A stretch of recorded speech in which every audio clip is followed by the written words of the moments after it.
حضرت عائشہ رضی اللہ تعالیٰ فرماتی ہیں کہ میں نے رسول اللہ صلی اللہ علیہ وسلم سے طاعون کے بارے میں پوچھا، یعنی اس بیماری کے بارے میں گلٹی نکلتی ہے پھر انسان مر جاتا ہے،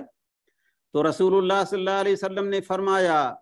یہ اللہ رب العالمین کی طرف سے عذاب تھا،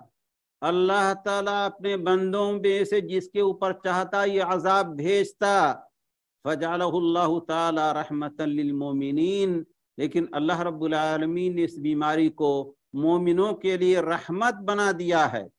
اللہ کے رسول علیہ الصلوۃ والسلام نے فرمایا جو بندہ بھی طاعون میں مبتلا ہوتا ہے